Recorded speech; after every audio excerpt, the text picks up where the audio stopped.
There. Very good. Okay, this is our agenda review of April 22nd for the Tuesday, the 23rd meeting tomorrow night. If you could please stand and say the Pledge of Allegiance with me.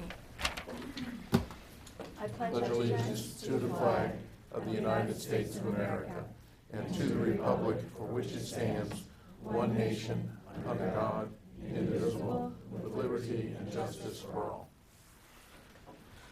Thank you very much. Mr. Schofield, you have something for us today? I do, and this is one of my favorite things to do, and we also need to get it out of the way. And I don't mean that out of the way in a bad way. I mean, we just need to get it done. We need the chairs so that other people can sit down. I can send the accounting section back to work. But this is our Employee of the Month time, and Ian Williams is our Employee of the Month. And you can tell Mr. Williams has quite the following. And just to put things in perspective, Ms. Quickle said if I tried to steal him for any reason, there would be body parts missing. Very well. Yeah, I've threatened to cut the budget in half, too. So, two-sided. Yeah, I've got back up. There you go. Oh, my goodness, that's real retaliation right there. That hurts him more, I think. So Ian started with the Village of Wellington 2 years ago in the customer service department. He was promoted to accounting technician, and recently he was just promoted to senior accounting technician. For those who don't know, Ian played college football, and I personally think his college football coach has impacted him on and off the field. When his college football coach asked him to step up, that's the first thing he'd do. He'd gladly do it. And that's what he's shown us in the accounting department and customer service and everyone who he comes into contact with. He has a great, amazing work ethic. He's always willing to help others. And his smile, as you can tell, lights up the room, You got a little bit of charisma. Yes, right. That comes in handy in the accounting department, that's for sure. And he personally greets everyone every single morning. He goes out of his way. In every office, he'll fist bump, so he's a joy to have around. So I'm sure this isn't the last time you'll hear about him. It's an honor for me and for everyone here. As you can see, it's standing room only. It's an honor to work for him, work with him and work beside him. So I'm just proud to nominate you as Employee of the Month. Very, very well deserved. Very well deserved. Thank you. And I'd like to say thank you to all of you as well for heading such a wonderful environment to work in. And secondly, I'd like to say thank you to Anna, Marisol, as well as Tisa. They've also granted me so many opportunities just to learn so much here. And the things that I have learned have been just amazing. And the last thank you that I'd like to thank, or the last individuals I'd like to thank, are those individuals standing back here. They make it amazing to come in every day just to be here. And, without them, this place just wouldn't be the same. So I want to say thank you to everybody. And what school were you at? I missed a few years of your life there. Yeah. What college did you go to? I attended Fordham University in the Bronx, New York. I was blessed with a football scholarship over there. And as Anna said, I think one thing that I learned most about life and anything that you do from my coaches is that you should attack the day. One thing that Coach Hooley and Coach Carey used to always say is go about your day with moxie, and essentially that's just having energy and just going at it. Each day that you have is a blessing, and you should attack it that way. So thank you. And Ian played football with my middle child. Yeah. So he reminded me, he's like, hi. And I'm like, I know the face. He's like, yeah, I played football with Dane. One of you was playing football. The other one was going for homecoming king or something. Thank you so much. It's great to have you here. I think, Tanya, did you have? I want to tell just a quick story. So I want to thank Elizabeth Arocho because she actually hired Ian in customer service when he started. And Elizabeth told me when she made the recommendation to hire him, she goes, "You're going to take him." Sure enough, we did. So we're very happy. Thank you, Elizabeth. She's nodding in agreement. Well, that's kind of a baptism by fire. Maybe everyone who works here should start in customer service, having to do that frontline work. It's a tough one. Well, this is exactly why. What did we start this 3 years ago? We started the Employee of the Month back again. It's for reasons like this. I can tell. I mean, you're well liked by your colleagues. We can't honor everybody every month, but we want to pick people that are deserving, and you certainly deserve the recognition. So I'm happy for you. I mean, Thank you so much. You certainly made quite an Congratulations. impression in 2 years. You've been promoted twice. I mean, Right. it's a good run. Thank you so much. Thank It's the you. beginning. It's the beginning of a very, very long journey. The beginning. Congratulations. Thank And you've made us all happier today. Yes, right? It's contagious. It really is. Smile is contagious. Thank you. It is. Congratulations. Thanks for Thank all you so your much. hard work. Thank you. Thank you.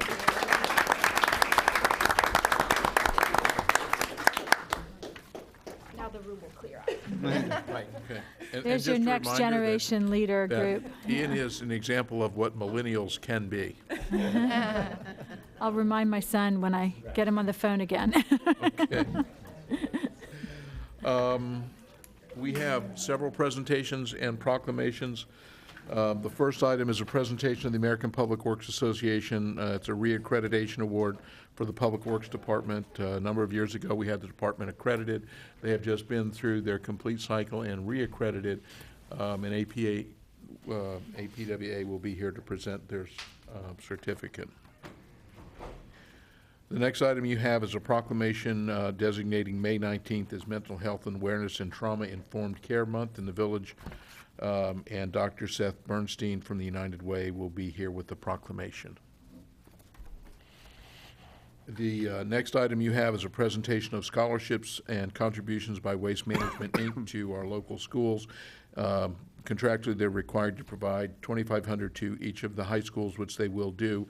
They're also providing $1,800 to Binks and New Horizons and $900 to Polo Park. And that one of those rotates, or The books Okay, awards okay. rotate every year among the different schools. okay, so the high schools get theirs, the others rotate. okay. The next item is a proclamation of the Village Council recognizing and congratulating the local winners of the American Water Works Association Drop Savers Water Conservation poster contest. Each of the winners is listed, and I'm assuming that they will be here. We're going to have the big posters. Excellent. Okay. And then the last item you will have on presentations is Palm Beach County Sheriff's Office fiscal year 18 annual report presentation. They're going to go through their action plans, things that they've done in the last year. They'll do their programs and goal setting for next year as well. On the consent agenda, there is one item on consent that I have to move to regular, and I guess I will figure it out when I get there. Which one is it? I. Hmm? It's I. I. Item I. Okay. Who's it with? Is it me? Yes, and it's Mark Oh, Bruce. It's Colame, but Mock is a sub to Colame for civil services. That expires June something or other. We're almost there. I wrote it down in I have it in my calendar, the date. Clock is ticking. The clock is ticking, yeah. So I think it's June. So, but I wrote down when that 2 years is up. So it will be coming off, but you're right. For now, that should come off. So we'll go through them one by one and move that one. So which one is being moved? I? Aye. And that'll just go to regular. And then, if we do any further work, I'll let you know if I see any of the conflicts that come back up, because that, as you know, just occurs, and when it occurs, I'm the one that knows it, so. Okay, so the minutes of the meeting, does anybody have any changes to that?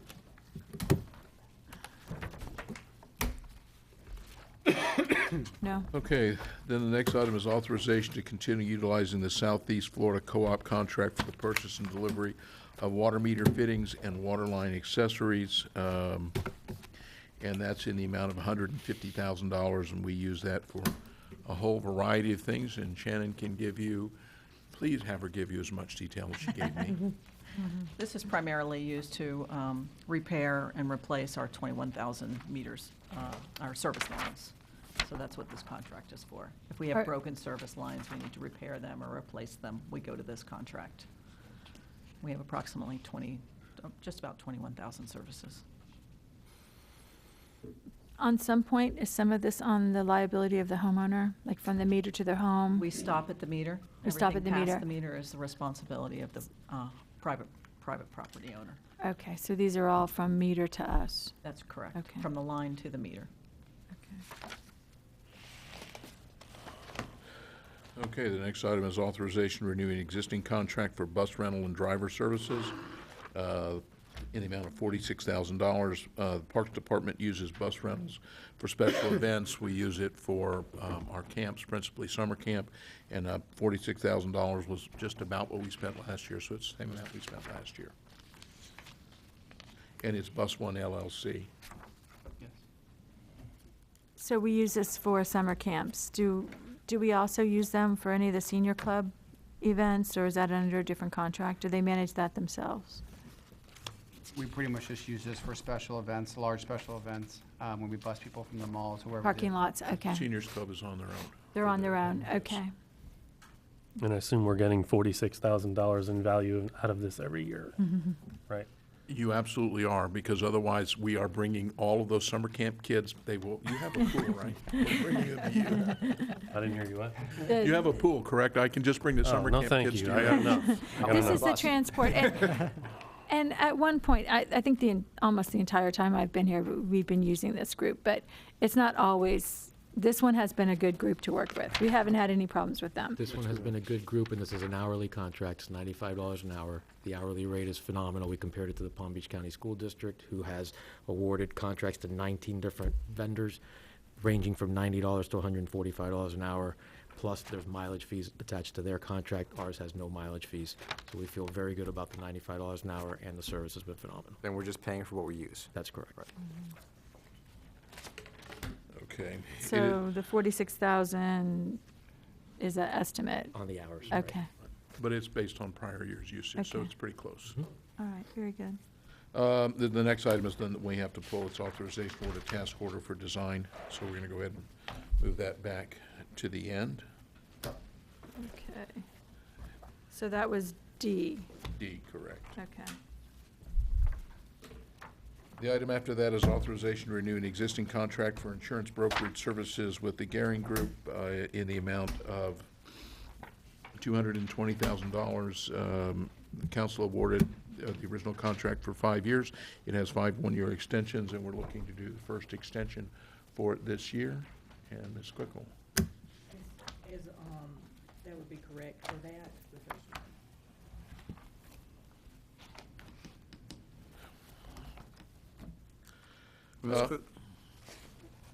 This is tell me what, this is a $220,000 contract, and we use them every year for all of our insurance products?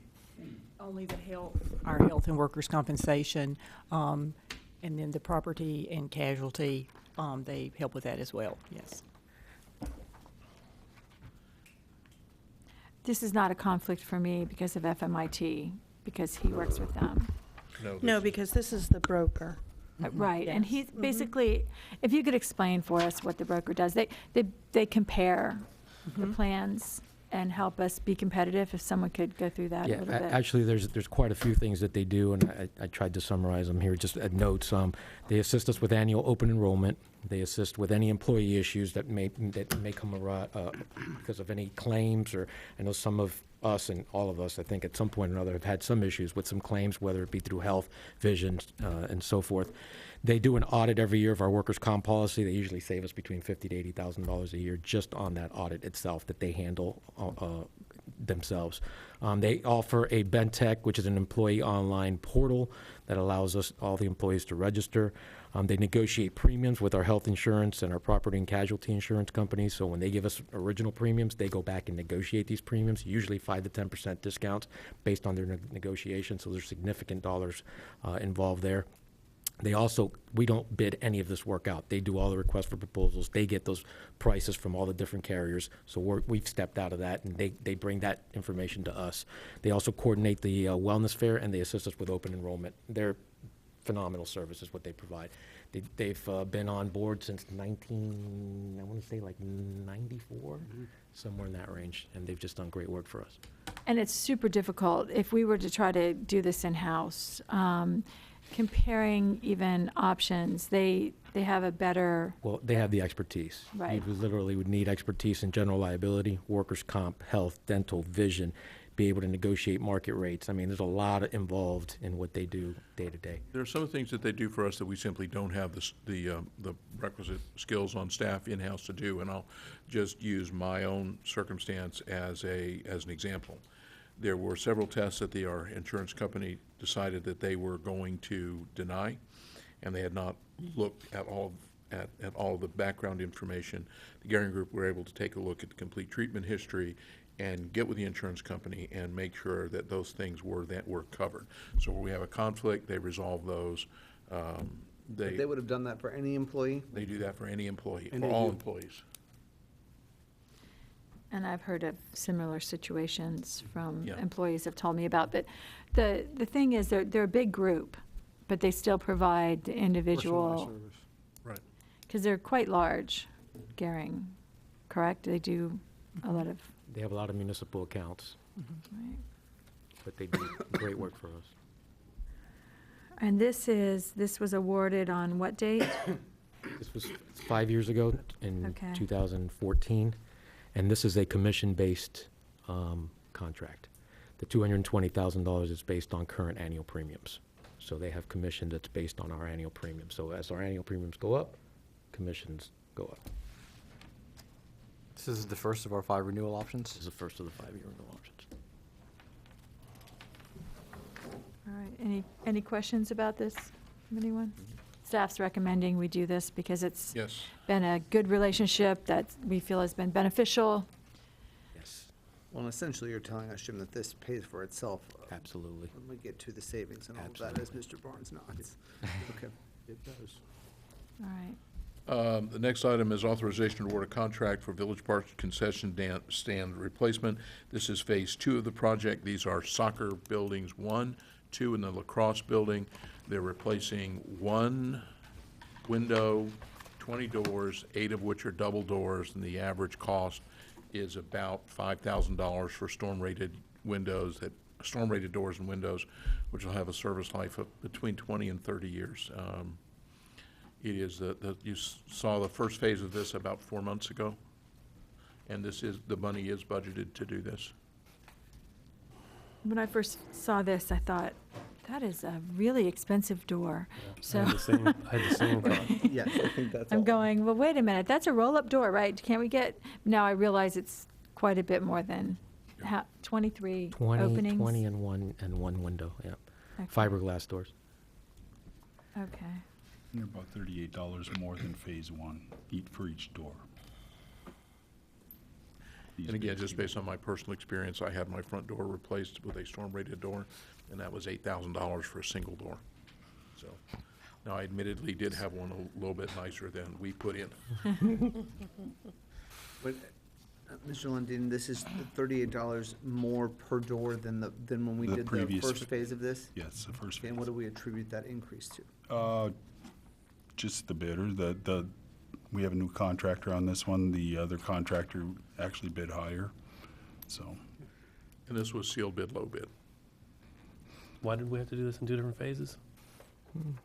Well, I asked the same question earlier, and apparently we had, as they put it together, they went out in phases. This project's been in the mill for a while, and we initially started doing it out of major maintenance. And luckily, as we were in the first part of the first phase, working with Ms. Quickle, we identified this scope of work as eligible and approved it as part of the surtax funding. But since we were already on the way to split up the scope of the work from all the concession buildings at Village Park, we kept that schedule, and they're just separated that way for a combination of, one, they were gonna do it so it's less impact when we were funding it out of general fund, major maintenance, and 2, it also considers some of the scheduling that we're gonna have from when the seasons are in place, since these are all the restroom buildings, concession stands, press boxes, et cetera, at Village Park. So we need them done. Right, in a between time frame that doesn't seasons. take it out of service when you've got the use on the fields. And I mean, just to give you an idea, even though we only approved the bid for the last, first phase 4 months ago, is that we're still waiting probably another 8 weeks or so due to the lead time on the doors. These are not conventional doors, and in addition to being storm rated, this is actually a fiberglass door and frame. Due to the corrosive nature of what you've got, chemicals and that type of thing when you're cleaning public restrooms, these will last longer. You're not gonna have the rusted frames out that you have in a regular metal concession stand door, that kind of thing. So we do believe that this is the fiscally prudent thing to do, is to go ahead and replace them. Now, they're ready to be replaced. Those are all original doors that were installed anywhere between their original date of installation, which was around 98, 99, till sometime in the mid-2000s. And they're all showing the wear and tear that you have on those doors. So after this phase 2, we'll have replaced all the doors on the Village buildings? Okay. Okay, the next item is authorization to amend an existing agreement with Evolve Software for project dock upgrades. This is budgeted and expected as a part of our move to Tyler. What this is going to do is add the ability for the planning department and the engineering department to use that software, so we do simultaneous review. It also allows our residents to use, I'm gonna read it in here because I don't remember, the citizen self-service portal to be able to upload to that, then rather than try to figure out how to use Project Docs, which is a relatively complicated program. It's fine if you're one of our technical people who uses it every day. But again, it is a budgeted expenditure, and it will not be the last time over the next 2 or 3 years that I tell you that we're going to be spending money on the Tyler upgrade. I missed anything there, Mr. Sullivan? You got it all, sir. So this planning integration, citizen self-service, that's when if a person's going to be pulling a permit for a fence, they're going to put their fence in. They send you a PDF, they can upload it through this? They can start the process through the website. So, and what they'll do is they'll log in, they'll start the process, they'll upload their documents and any drawings. Sorry, my watch is going off. And other documents, drawings, engineering drawings up to it, and then they'll submit that. And then as it goes through the various degrees of our engineers and building through there, if they kick back and say, "Oh, you're too close to the road on this. You need to make changes." They'll make the changes. They'll re-upload it. So this will get. So item number 1. We'll get, so it works with the Tyler part, so that can work. And item number 2 kind of ties loosely into what you're asking there, Mayor, is that we need to make some workflow changes. 1, just of how we do business, and 2, how Tyler works. We need to make some changes to how the software works so that it's a seamless changeover when we make that change from SunGuard, aka Central Square, to Tyler. And one of the reasons you see us adding all of these modules to allow for simultaneous review, there is a bill in front of the legislature now which will make it through. It has made it through every committee, and I think that the total of all committees, it's had 2 no votes in one of them. But what it essentially does is it eliminates, it changes the amount of time the building department has to issue building permits from 30 days to 15 days. Now, the other thing that it does, it says that if you ask for additional information, if you do it before that 15 days, then you can, whatever, if we do it on day 12, when they resubmit, we can add 3 days to it, but on resubmittals, we only get 5 days to review them now. So all of these things have to be done. There's no more routing it from a department to department and then meeting the state mandated timeframes for building review reductions. That's an impending time frame, or is that current? The current time frame is 30 days, and then you get 30 days on a resubmittal. The new legislation is 15 days, and then 5 days on a resubmittal. If you didn't use all of the 15 days, you can add that. And that hasn't passed yet, but you expect it to? It's passed the House, it's moving through. Yes, I expect it to pass.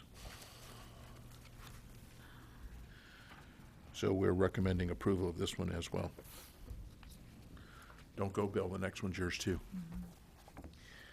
The next item is authorization or to contract to CDWG for the purchase of additional Microsoft licenses. We've got more users, we require additional licenses, and there's some cloud-based. We're moving a lot of things to the cloud, and there's some license costs with that. It is a normal cost of business. It is budgeted in. It's just the number of users we have require licenses. This is part of the ERP, no? Correct. A large portion of that is the SQL database backend, and the version that they require us to be on, it's a different set of licensing. So we've got to move all of our current database to that set of licensing, and how they have that licensing, they change the price on that as well. So this is some of the additional functionality that we need to move to maintain and move to the Tyler ERP. And we're gonna have this licensing cost now, this is an annual licensing cost?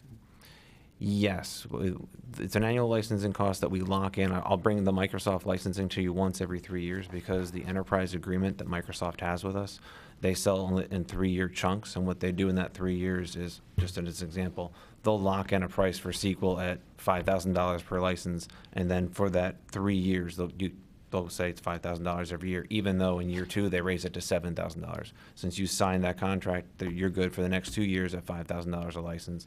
So every 3 years we have to go through the renegotiation of the contract, which I bring to you all. Just because we're making these changes to these new licensing, that has a new licensing structure, new licensing fee. It's outside the parameters of what you approved already in the past on the Microsoft 3-year agreement that we've got, hence why I'm here. So this is the cost for the full 3 years? Yes. Or it's $46,000 per year? No, this is the cost for the remainder of that contract. The additional.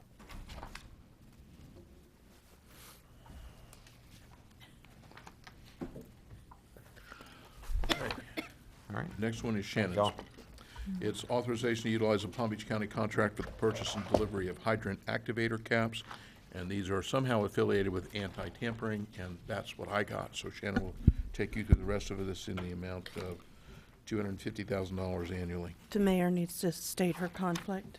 And this one is, Ma Cruz. No. No, we're not no, there yet. I think So we moved the wrong we one moved the wrong before. one. Yeah. Oh, we right. did. Yeah, Okay. this We is, clearly- This one stays here. and I don't think I have, yeah, it was just misstated as to the, Right. I'm sorry. it's okay, it wasn't, so, but I want to make sure, I mean, I'll have to look through all the pages, but No, there's this is nothing in not- here. No, Okay. there's no, For this is a- material procurement. I thought you said Yeah, we J. did, I we know. did say Okay. aye Not before, This- and we we moved our did. books It all around, was- and then that was the wrong one. It was, whatever the water treatment plant one is, so this one's okay. So this is, what this allows us to do is purchase hydrant captivator caps. It's a device that actually locks the hydrant, and the intent here is to prevent tampering. One would be illegal water theft, which we have happen all the time. Sorry, my brain is trying to catch up here. And then the second thing it does is reduce contamination to the system. So anytime someone tampers with a hydrant, there's the possible risk that the water distribution system can become contaminated. So this is the first phase of a 4-year project. We have about 2,300 hydrants, and our goal is to have these activator caps on every single hydrant. This is something that most utilities are doing now. Palm Beach County Fire Rescue has the proper tool on all of their vehicles so that they can unlock the hydrant when they need to.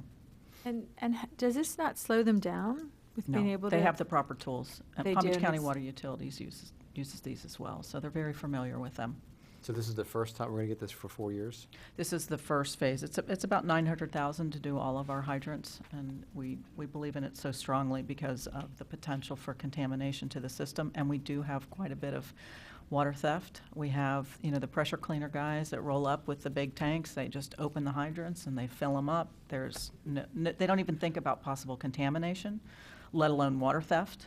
But we find it all the time, and it's actually a federal offense for them to do that. I didn't even know that was going on. We have a fair amount. Now, one of the things that, one of the larger, probably not the largest, but we had looked at one of these issues that had about $18,000 worth of water taken out over a period of about 2 months. So there's a significant amount of water that can be taken from one of these hydrants when they're opened up, when they are just opened. We can't be everywhere, obviously. I mean, we try to observe these, and when we find it, obviously, we deal with it right away. And they can get quite nasty. These people don't like to be told they can't take the water. We're not quite sure why. But so I think this is a very good program, and it will ensure our residents that our water supply is continually safe. So the key is like universal to all these caps? I wouldn't want to have a situation where we showed up and didn't have the ability to open this. No, no, either. no. Right, there It's a very specialized tool. Palm Beach County Fire Rescue has it. We obviously have it. So that the only people But your that pressure could, cleaning guy does not have it. the pressure cleaning guy Well, I does don't not have have it it. Yeah. You shouldn't have Darn it it, either. you have to I don't buy have the water. But I have a question. When we're driving around and we see Should report water that. coming out, on occasions I've said, hey, I better call. And then I have called and they've said, oh, we're bleeding a line. It's the end of a line. So when we see that sort of thing, we should Should call. always report it. I Okay. mean, we do periodic flushing to maintain water quality in the distribution system. We have areas of low usage, obviously during off-season time, and we have to flush the system to ensure it stays fresh. But anytime you see that, don't hesitate to call myself or Mr. Schofield, Mr. Barnes, whoever, and report it, because we always like to make sure. If you see a hydrant running, you should see one of our personnel very close by. We just don't usually let them run and leave. Okay, as long as it's not slowing down response. No, not at all. and Sounds like a great idea.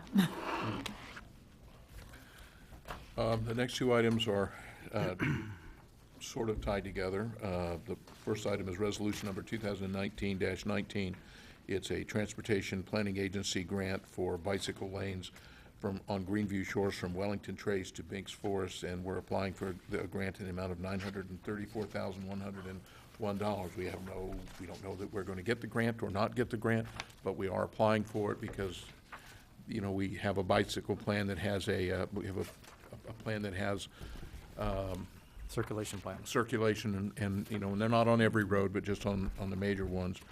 And then the next one that is along the same lines So, is but let's go back. This one that we're talking about, it's already been voted on us on our circulation plan, this bicycle path. Yes. We've already said we want it there. These are Okay. in the current plan. If we amend the plan, you know, we're not going to get these grants. If we get them, there'll be sometime next year, and they have usually a 3-year time frame, but we have no idea we're going to get the grant.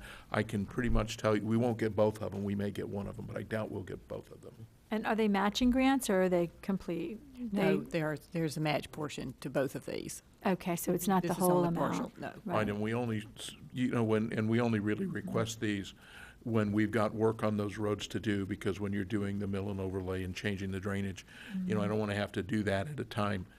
I don't want to have to do that early because we end up having to do it anyway. So when we're doing it, we've got people mobilized, we can generally get a better price on our end, but we don't, as a general rule, go in and add bicycle lanes if we aren't scheduled to do the work on the road to begin with. So, but this is the one on Aero Club Drive, the second one. Is that, no? It says from Aero Club. It's Okay. Greenview Shores from All right. Wellington, Trace to Binks, and then the next one is Greenbrier from Aero Club to Greenview Shores. So it Greenbrier. basically runs from the dog park to the other side of Tiger Shark Cove. Got it. Except am I on the right road? Yeah. Yeah. That's correct. Okay. And so that grant is number 2019-20. That application is in the amount of $1,781,000. So these are just applying for the grants. And why do we have different versions of the resolutions? Well, You don't have a they're- resolution in your packet. Oh, Oh, I thought we did. Yeah, you have a resolution. There's the back of the page. Oh, you mean the handouts on the table? The handouts on the table, yes. These are the formats that we were provided. They must have been. Oh, I can tell you why. There was a Michael brought those up earlier. There was a slight language change that TPA was asking for that we were committed to. One of the things that they wanted to have in the resolution was that we were going to do the maintenance. Of course, we're going to do the maintenance, or our roads are right-of-way.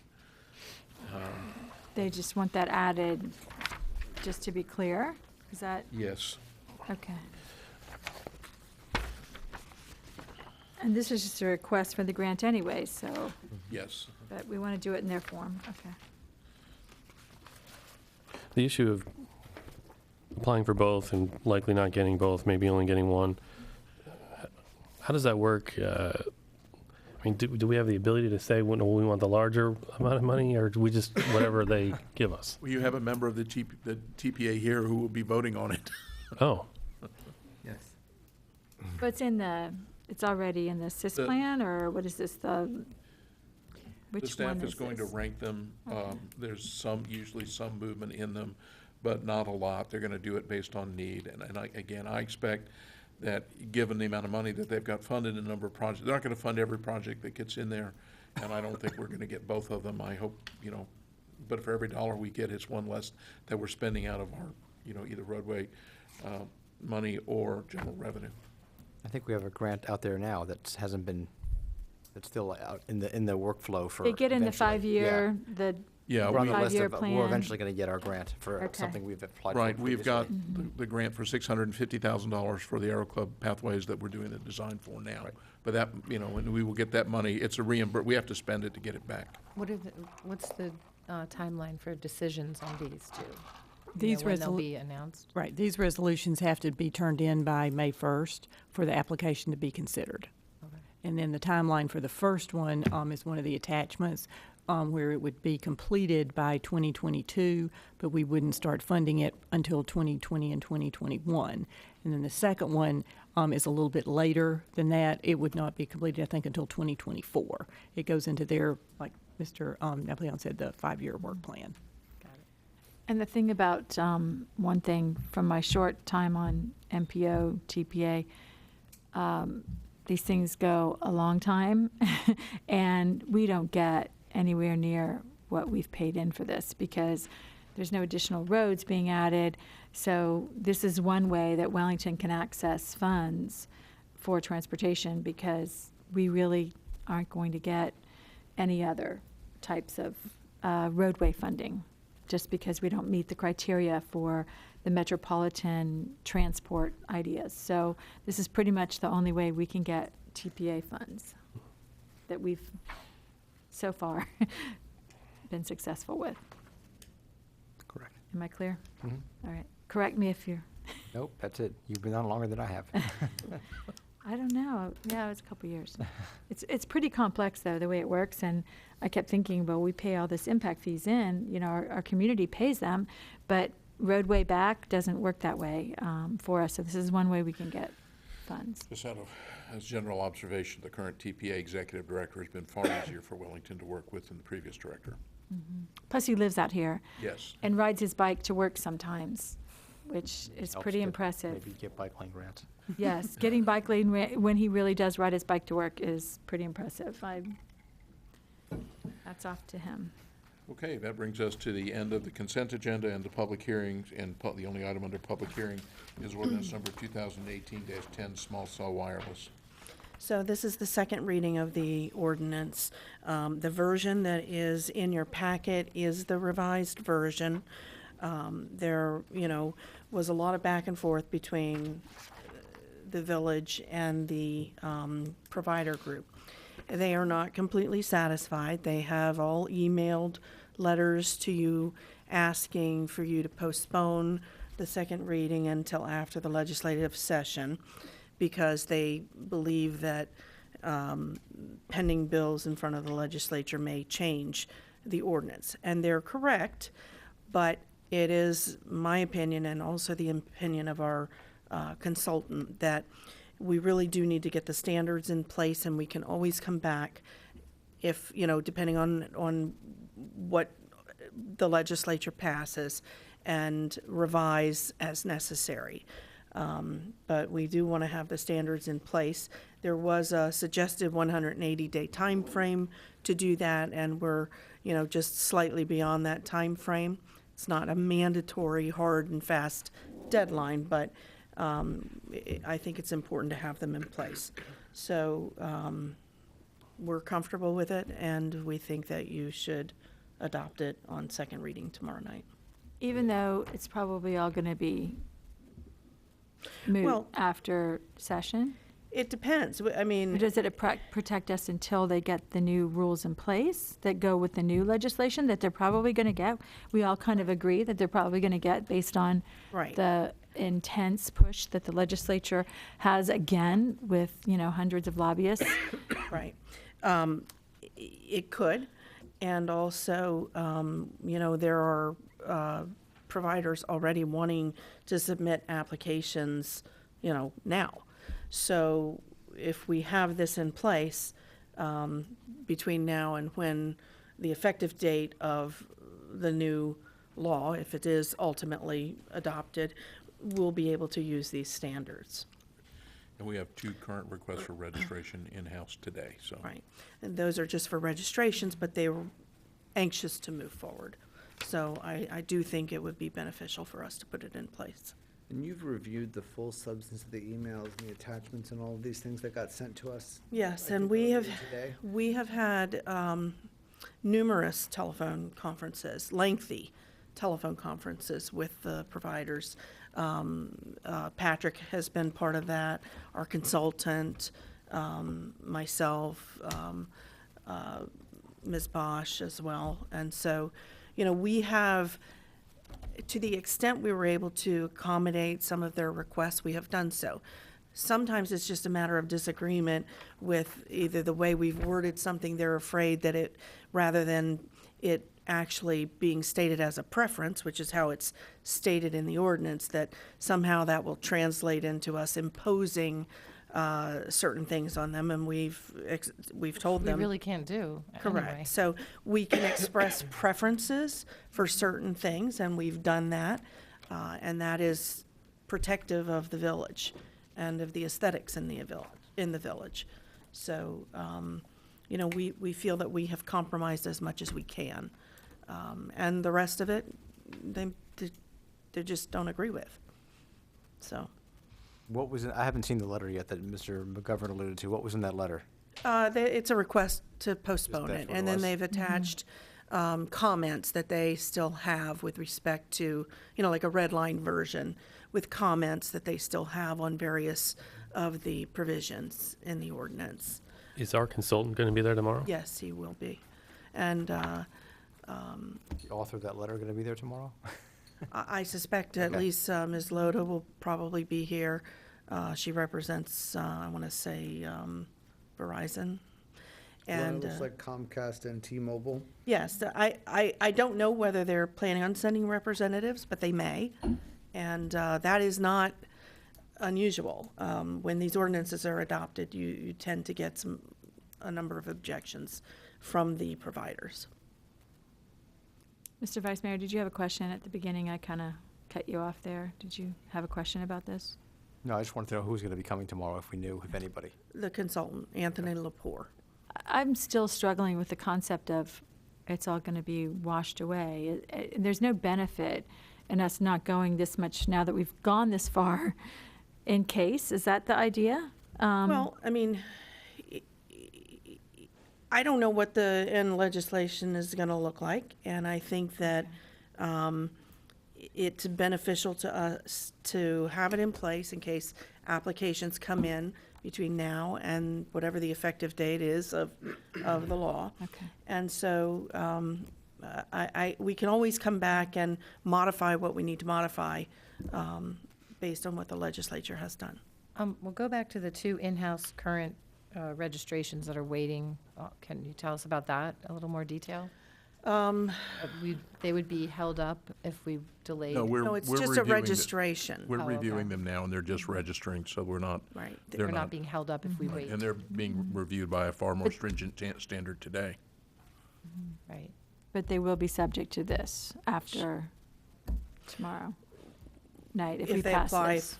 to actually Do the work. co-locate, Okay. put All right. small cells within the village, yes. The registration is just a beginning step. They have to be registered in order to apply. Well, I was kind of prepared to say, let's not do this, I don't want to spend, but we've already spent the major amount of our investment in this has already been spent by the experts that we've hired. All that's Correct. gone. So this at least follows through with what we started out, and then we'll have to see where we are after the And legislature. we've adopted our decision. ordinance, and this is what we expect to be here, and if we have to change it, we have to Right. change it. But at least we've set the Right. ground rules We and have the to baseline. amend, it's, Okay. that's what we do. All right. All right, very well. Okay, that takes us to the regular agenda, and the next two items, Mayor, are items you have the award of contract for the rehab of 6 lift stations, which I think Mock is a sub on. And then the Okay. next item after that is the task order for construction phase documents, and Mock is a sub on that one as well. Okay, and the firm that I work for and own one share of stock, which is 1%, has ongoing work with Mock Roos. So I'm going to recuse myself from both of these items, and I'll let you know when that 2 years is up, so. Thank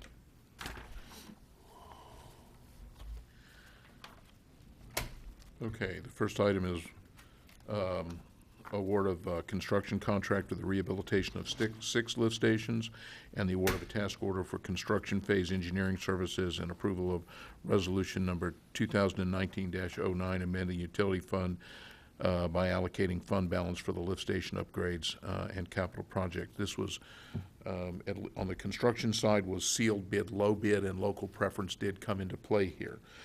Foster Marine's bid was about $46,000 higher than the low bid. They are a Western Communities contractor, and they reduced their bid to match. Actually, they were 98 cents less than the low bid, which they are afforded the opportunity to do. So the request for award is to Foster Marine using local preference. About a year and a half ago, we completed a condition assessment of all the existing lift stations, many of which are over 40 years old. The picture that I passed out is lift station 39. This is in Palm Beach Polo. This lift station is severely degraded. It's adjacent to a surface water body. You can see that the wet well is exposed, and this lift station requires a complete rehabilitation. What this condition assessment did is it took all 105 of our lift station and prioritized the rehabilitation efforts. Obviously, the first 20 out of the gate are going to be the most expensive because they're the oldest and the most severely degraded. So the goal here is to completely redo these lift stations so that we can get another 30 years of service life. This one is very extensive. You can see the erosion, so we're going to have to build a retaining wall, and it requires significant mechanical, civil, electrical, and controls upgrades. The other thing with lift station rehabs is you can't take them out of service. People continue to flush their toilets. So there's a significant effort involved with bypass pumping these lift stations so that none of our customers are impacted. So they're rather complex rehabilitation projects. These are the first 6. They're the most extensive. And as I said, the goal here is to get another 30 years of life out of these lift stations.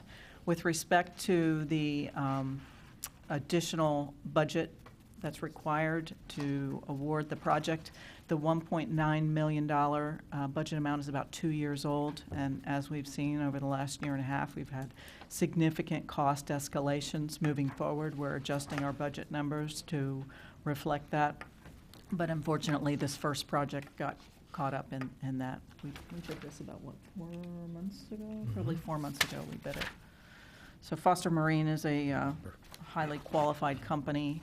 We feel very comfortable with them doing the work, and as I said, it is challenging because we have to do the work while the lift stations are online. These are the 6 worst ones we have? These are the 6 worst ones, yeah. And what's happening at each of these 6? I mean, you've told us about what's happening here at 39. What's happening at the others? They're all very similar. Some of them, for example, Lift Station 5, which looks good. It's on Forest Hill. It's a very large one by the United Methodist Church. It's just to the north.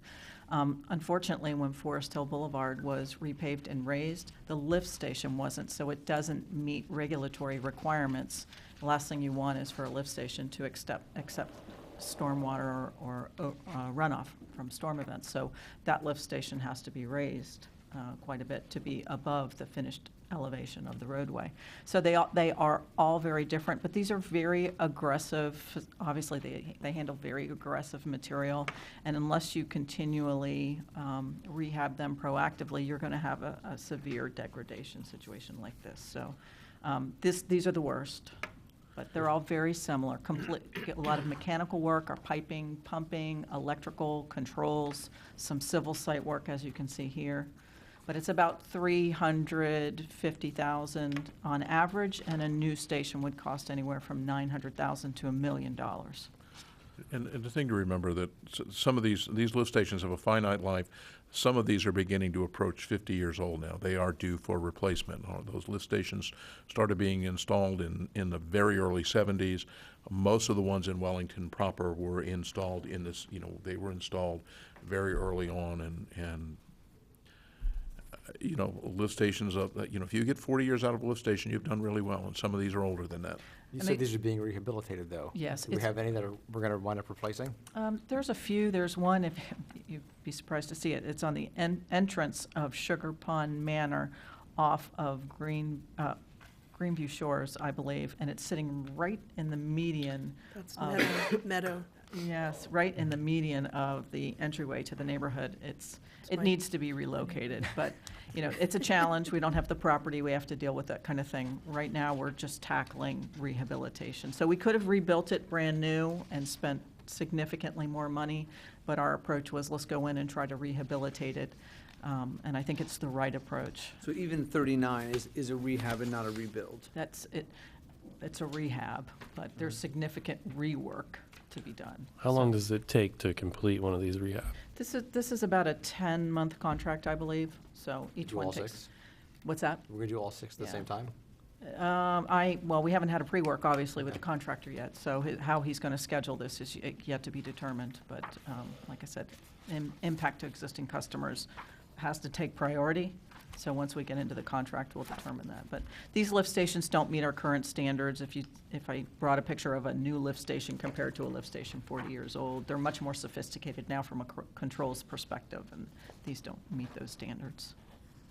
Any other questions? The budget transfer, we have this money is in Utilities. the utilities fund, it's Correct. then, and moving this money from the utility fund to this project is not going to impact other utility projects that we have coming down the line that we're intending to use that money for? No, sir. This is why we have reserves. Anything else? Thanks. Okay, the next item is authorization to award one, a task order to provide design construction documents for permitting services for the water treatment plant warehouse, generator storage, field storage is in 2, award a construction manager at risk contract for the same project. The first one is in the amount of $327,374 to Column A, and the second one is the amount of $47,000 to Mock. And both of these numbers reflect Column A. fairly Column A. Column A, Mock as a sub. Yes, and then both of these reflect a fairly substantial reduction from the original. These are CCNA, which means that we select based on qualifications, not on price. When we saw the price, we looked at that and asked them to amend that price to something more in line. They did so, and this is now in line with industry standards for this type of work. And this is a project that we've talked about before. You have previously authorized a preliminary design for Column A, and we needed to do that in order to obtain a proposal from Wharton Smith. So this phase of the project brings forth the final design and permitting on the engineering side, and then the initial phase from the construction manager at risk contractor, who is Wharton Smith. The CMAR program is different than a traditional design build because the contractor is with the designer on day one.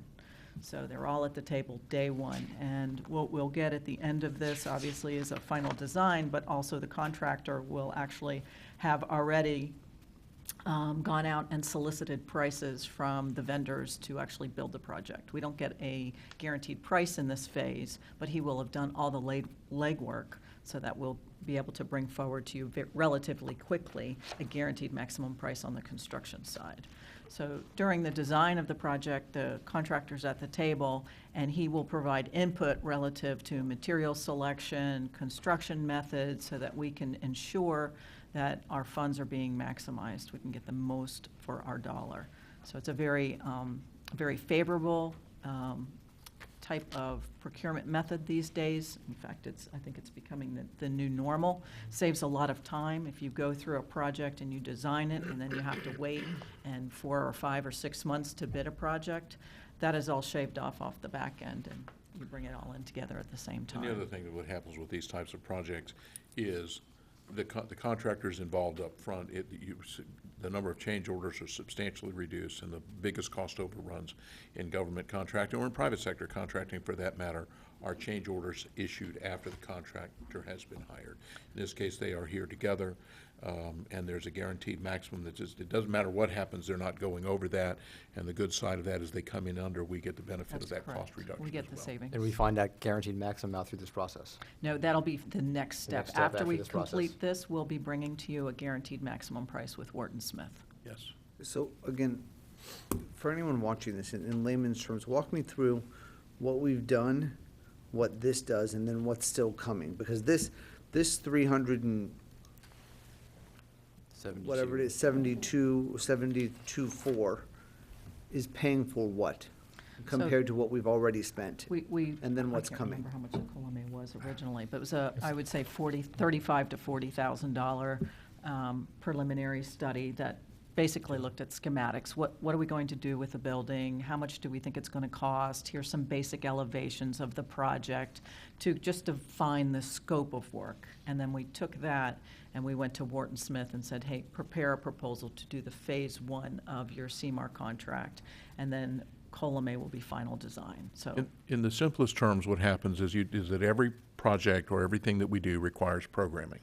So you go in and they take a look at, and what they did in the initial stages, they looked at what was there, and they looked at what our long-term needs were, and then they came up with a basic plan or program that said, you know, you need X amount of office space, Y amount of storage space, and Z amount of covered storage.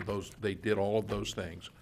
Now, what happens with those is then we actually go out and we get, and that's the stage that you're at now. Once you have the programming in, then you look at a designer who can come in and prepare the plans that we're going to be built, that you're going to build from. And in this case, they bring the contractor in, so everybody's sitting at the table. There are no questions. You know, one of the things that I used to cringe about when I was in the private sector, when we did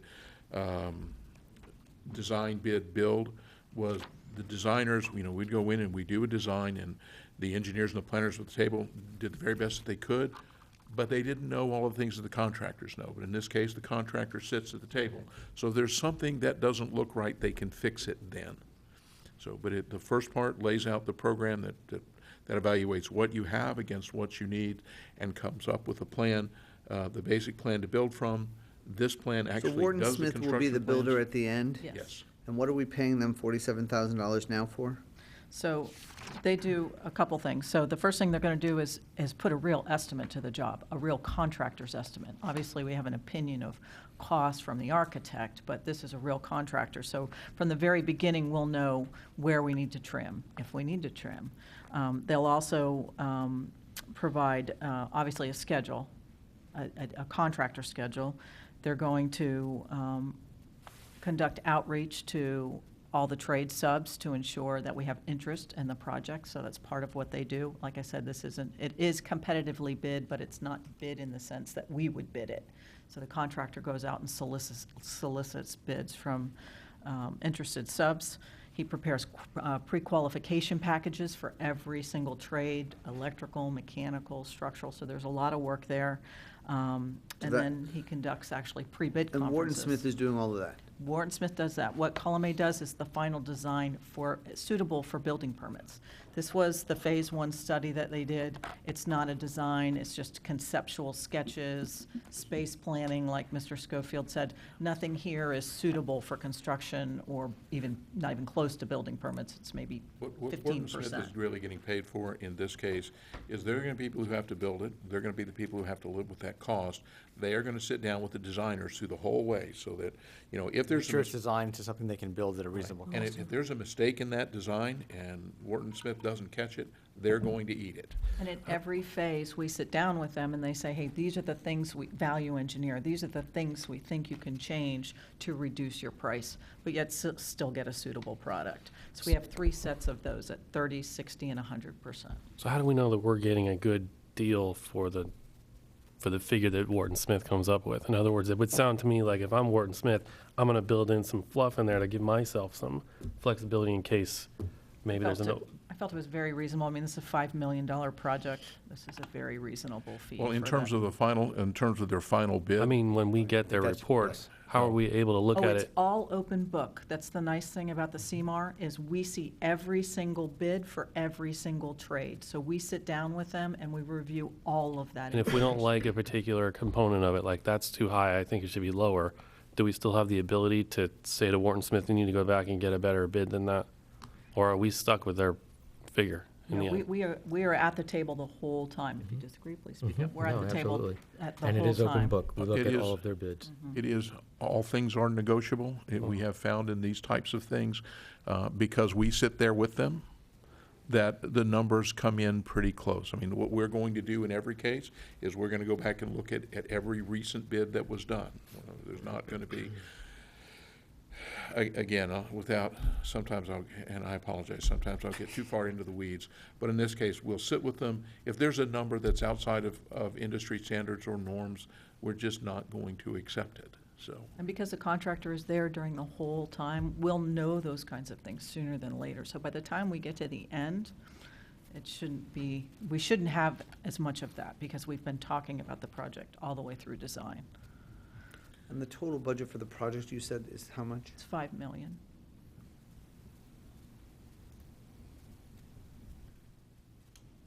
And the design numbers are, at this point, probably mid to low end of typical design numbers for projects in that, in that price range. Feel very comfortable with the team that has been selected for this project. And they're good firms. They are very good firms. Anything else? Nope, now we need to bring the mayor back.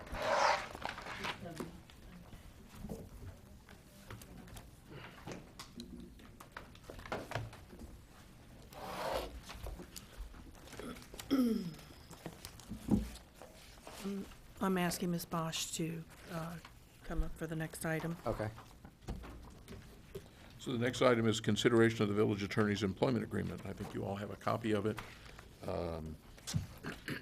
It is essentially an extension of the current agreement with the addition of 3% for contribution to deferred compensation, and net impact is just under $6,000 a year. I met with Ms. Cohen to discuss her contract. She was very limited in what she wanted. She didn't ask for a lot. She wanted a contribution towards her retirement, and she wanted a 5-year contract. I thought a 3-year contract was fair to her and fair to us to give us flexibility, and staff compiled for me the compensation plans for municipalities throughout South Florida, and by and large, most of them make some sort of contribution to the retirement plans for their village council. Village council. Counselor. Some are as little as 3.5%, some are up to the maximum contribution by law. I thought based upon what Ms. Cohen's salary was and what a 3% contribution would be, I thought that was a fair compromise to give her some extra incentive. Her salary would not be increased other than the normal step raises for merit, but a 3-year contract with a 3% contribution towards her retirement paid by the village, which is about just under $6,000 a year. So those were my thoughts on that. Ms. Cohen, you're agreeable to the 3-year extension? Yes. So is there a red line between this version and the prior version? I can provide you with that tomorrow, yes. There were really very few changes, but I'll provide it to you. Can you email it to me? Sure. And so the The salary stays the same, is that right? There's no increase in There's salary. no increase other than the merit increase that happens Whatever we every gave to year. every other employee. Correct. Okay, and in regards to the deferred compensation, you said staff put together a list. Who was that? Or where is the list? I got, Candy could probably distribute it. It's a chart that shows the Pass those around.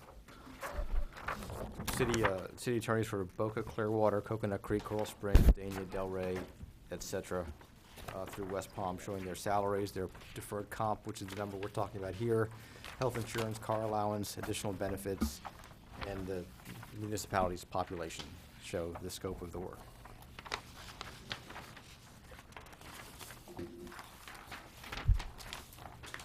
And the way the annual increase works, the manager gets to decide, or upper management gets a certain percentage. Refresh my mind on how that works. We budget it every year. What happens is, this year, I think we're going to budget a total of, the 2%. cost of living is, government cost of living is 1.5%. I think we're going to budget an additional 1.5% for merit. That is based on managers at every level determine what the merit is, and I think that, I'm not sure, but I thought. This year, we're playing 2 plus 1, and then last year, we had this cutoff at 75,000 for the merit. Right. So there's a formula for it in the contract, and I apologize, I haven't read it, so I don't know what it is. Wow, the Delray Beach has an indefinite term for their attorney. Just, it was a little bit of a joke. Indefinite, that's the only one. No, marathon, okay. Does this contract call for any, for example, travel budget or anything like that? Expense Yeah, reimbursement is in there. right, for expenses, but that's, I It's have one a of the car things I don't- allowance, so I don't get mileage or anything No, like I that. don't, there's a car allowance, I understand. I'm talking about out-of-town travel, because I think one of the things that concerned me in the last year or two is, for example, I don't think there's any time when you should both be out together. I don't think that should be the case at all. I think that presented an issue on a legal matter last year. I don't think we should confront that again. I think that, tell me what's your anticipation going forward in this 3-year period of time as to the usage of outside counsel, on what matters and to what extent? Well, we use outside counsel on litigation matters if it gets beyond typically the motion to dismiss stage. And the reason for that is that there simply is not enough time. We don't physically have enough time to be in depositions and, doing discovery and that sort of thing. And so we do contract that out to outside counsel. We use, specialized, attorneys who specialize in certain things, like when we do a bond, as we did with Saddle Trail, or when we have HR issues, we use someone who is from Glenn Torsivia's. Right, and we use the out-of-town folks for small cell wireless, and we have folks for a variety of things. Right, because if it requires that kind of specialized knowledge, utilities, there's Nat Nason, I think we use him for, and Shannon uses him on utility matters. And so, to the extent we're able to do things in-house, we do them in-house, including appeals of all of the code enforcement matters and other appeals. We have handled other injunction hearings and things in-house. But if it requires, extensive amounts of time or specialized knowledge, then it needs to go to outside counsel, because the workflow in the legal department is enormous, and we're a 3-person department. It's difficult to explain how much flows from all the departments into the legal department. And we try to turn it around quickly and review it and provide good service to the departments. And who else in the village gets deferred compensation? I do, Are you the only one? yes. How about the village pays 88% of premium for EE plus children, et cetera? Is that available to all employees? Yes, sir. All right, so that's village-wide, every employee gets that benefit. Yes. All right. And just to be clear on the deferred compensation, Mr. Schofield's the only one that the village pays the deferred compensation. Employees can elect to make their own contributions into deferred compensation if they wish. Okay, and that would be available to Anyone. Ms. Cohen and has been available That's correct. during the pendency of her employment here in Yes, sir. accordance with Florida law. Mhm. Okay.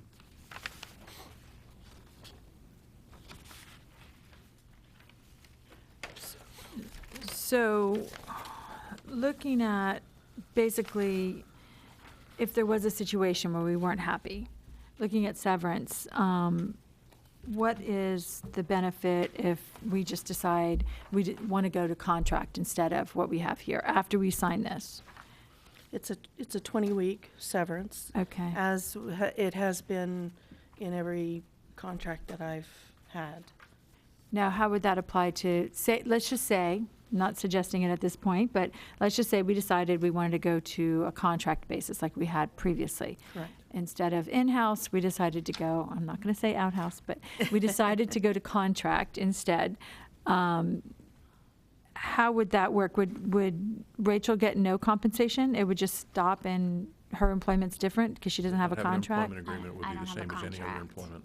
Right, so, There's no severance. okay, so this would only apply to you, Correct. not your And department. and where's the 20 weeks? Is it 12 I weeks? think it's 12 weeks. I think it's Page 3 is 12 in the weeks. contract. Under 3, okay, 3A, all right. Oh, I'm sorry, we may have changed that last time. I think that was a change that Got made Mr. with- Drehaus and I negotiated last time. I apologize.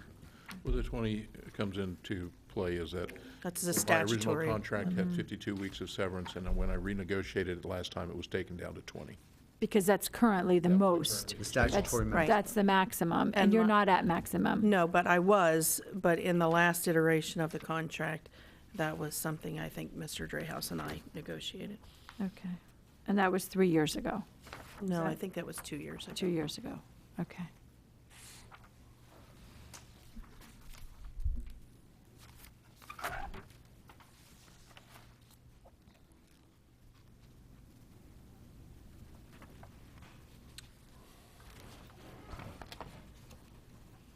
Well, I don't think it should be in the contract. I think it should be more of a policy decision if this council, this council decides that two attorneys shouldn't go to an event together. No, I was just asking as I a know- question. no, I don't I think know. that should be a contract term. I was just asking while Right, we're but- on the subject. Right. But while we're on that subject, I'd like to know, how would we do that if that were the case? If we decided that that is a policy that we should have, that you should never go to the state IMLA convention again together, or whatever that was, how would that policy be set forth? You could set forth a formal policy, but you've just know. stated that, and I'll adhere to that. But that's just one of us, and I want us to have the discussion, because I know that times those state conventions are limited once a year, and all the information that you should have as a. They're important conferences, and they're extremely educational.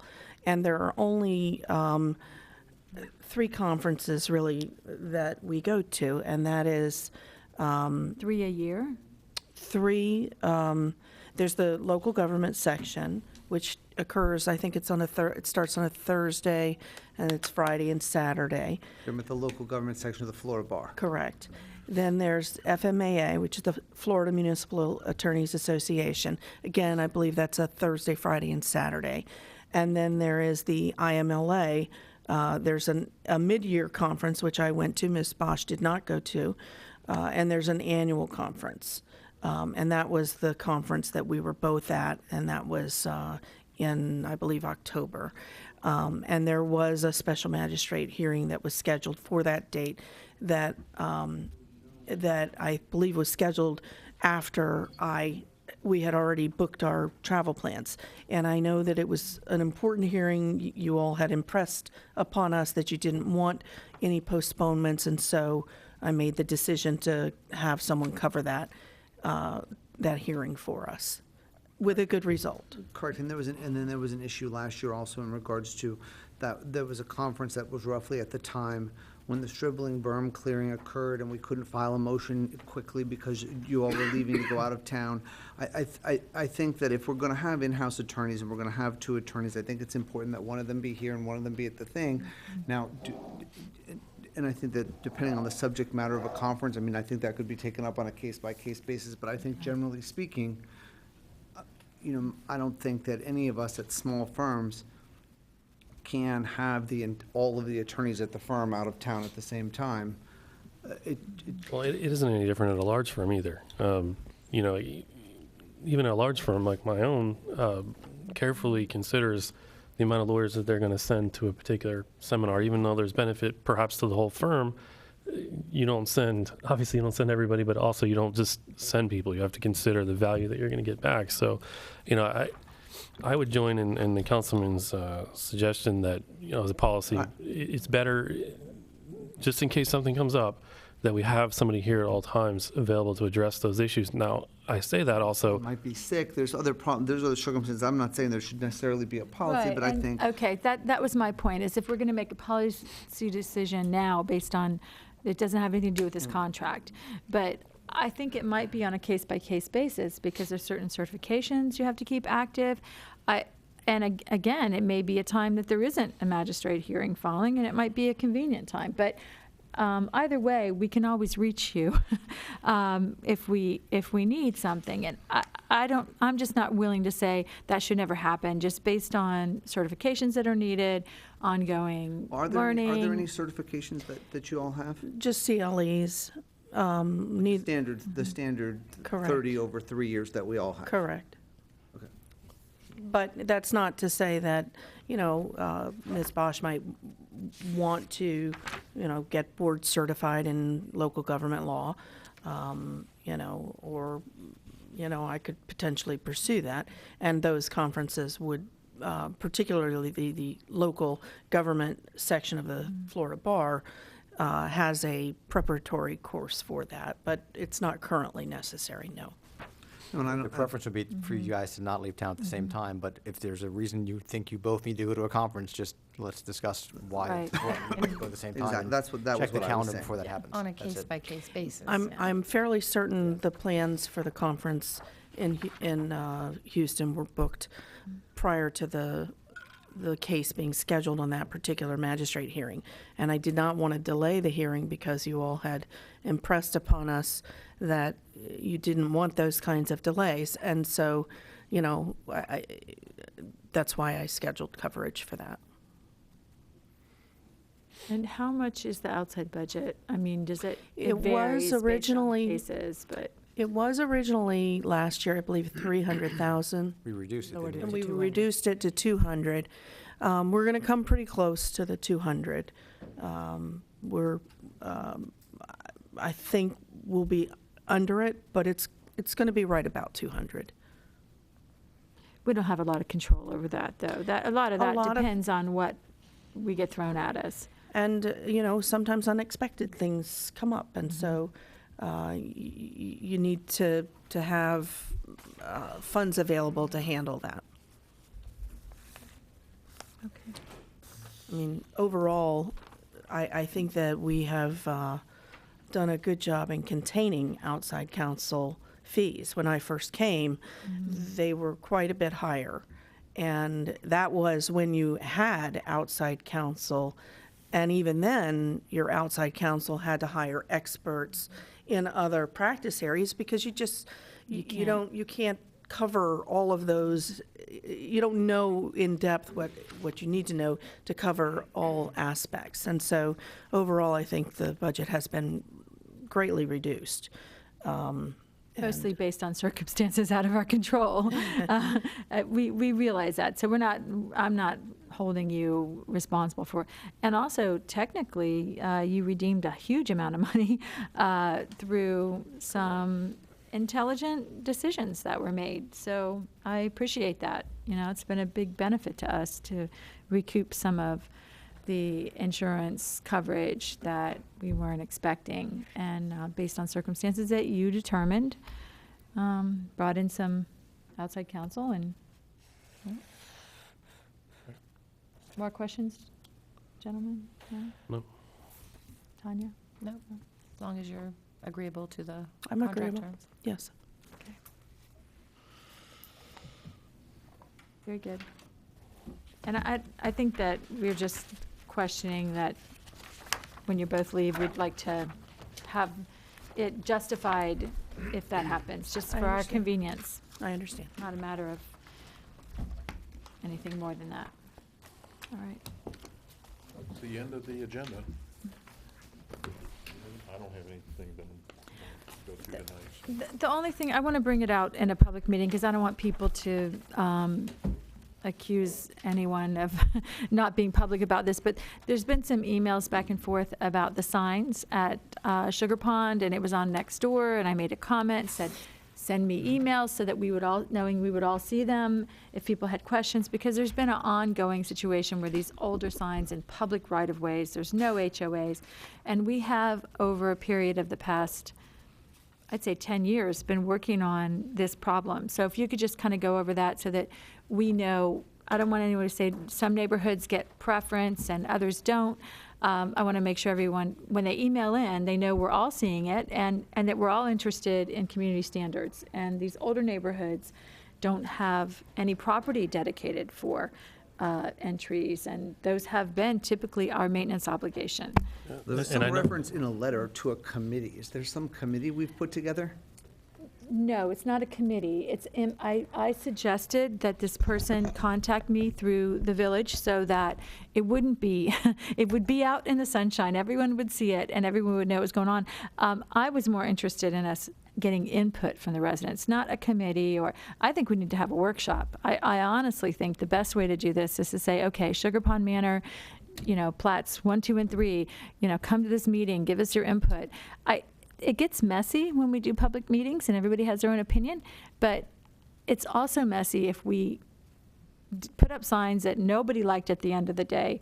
Some neighborhoods have taken it upon themselves to go door to door, asking for signs. Chatsworth is one. They've got beautiful signs, a lot of resident input from there. I want the most resident input. I don't want us to go and go, oh, we have some money left over in the budget, so we'll just throw something over there. I'd rather people be engaged in it, because I don't want them to think, you know, that some neighborhoods get benefits and others don't.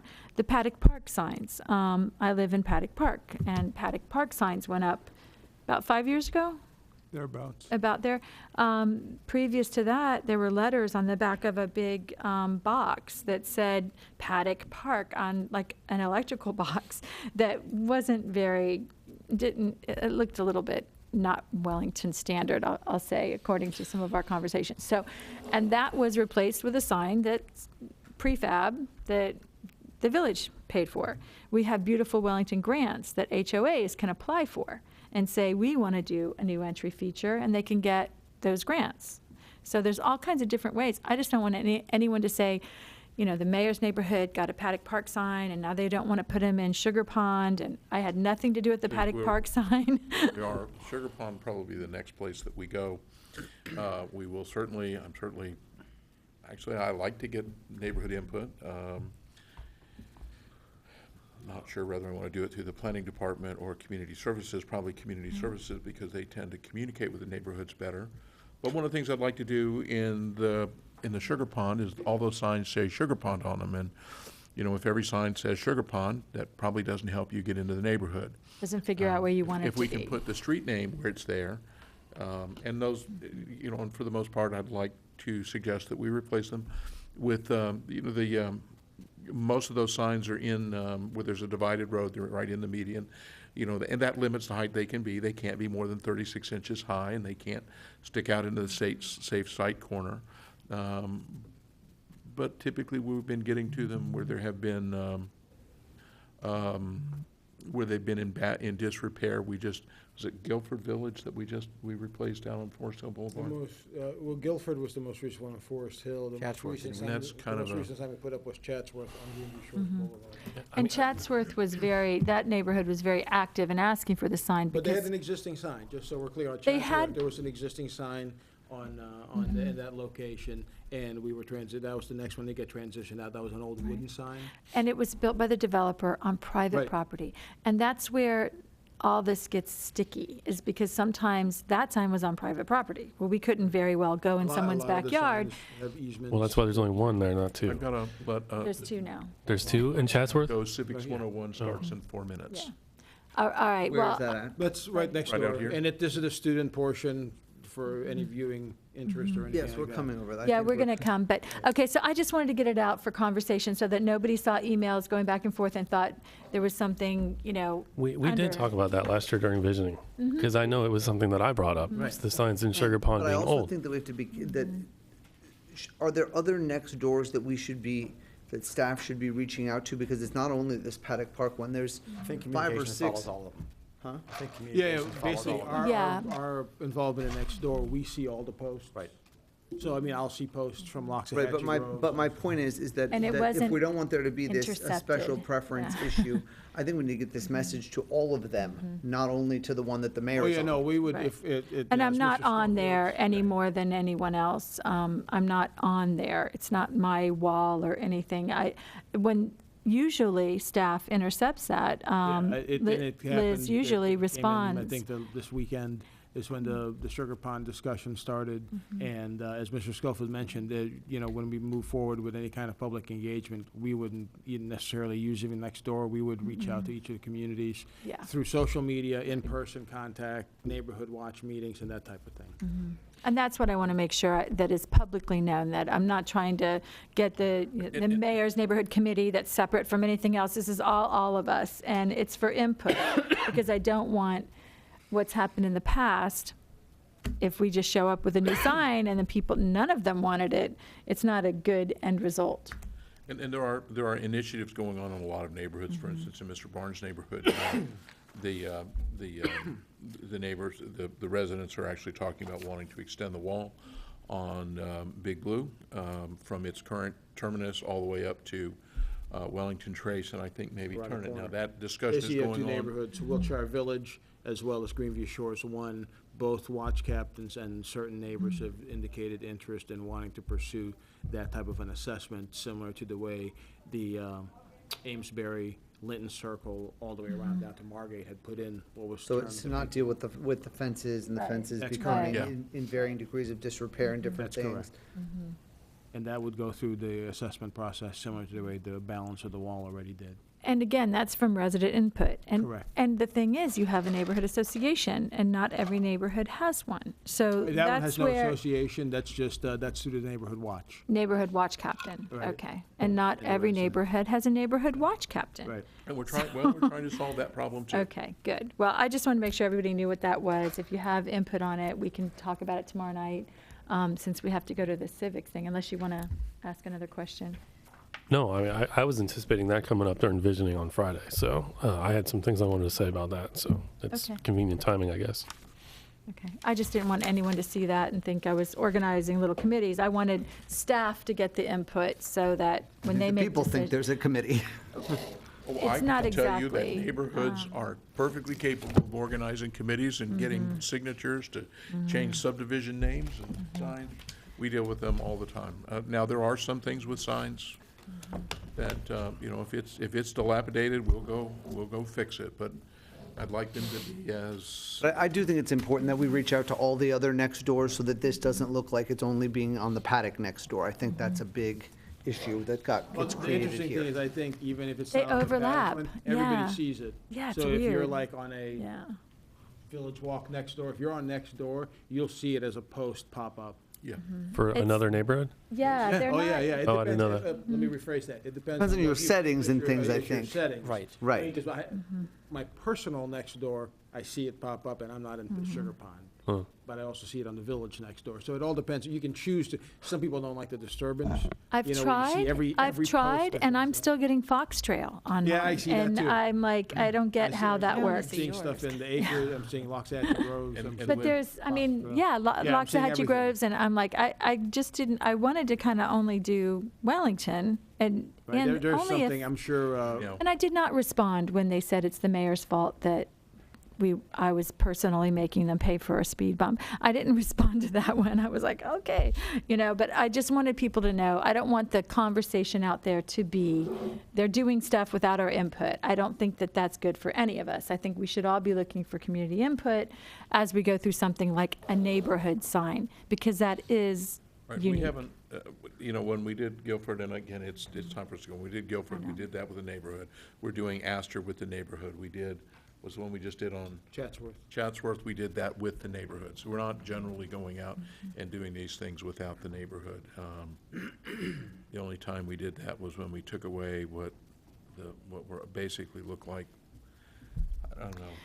I have to something I say, did wrong, I'm sure. It was those signs that were planters at one point, they really. Oh, looked yeah, like- the tombstones that were on. oh, the East Shores tombstones, of yeah, those Washington, at the right. corners. But I also want you to know that there was no community input on Paddock, and I think, sitting on the council when we put that one up. Paddock And was- I didn't, there The was no thing- the community things input. that we did 5 years ago were very different than what we're doing today. I know, I okay. mean, this council wants to be engaged in ways that some previous councils didn't. So there's nobody here who mistakes this council's intention, that we have the broadest based community input and outreach that we can have. And I do need you to go to Civics 101. I know. Okay, this meeting is adjourned.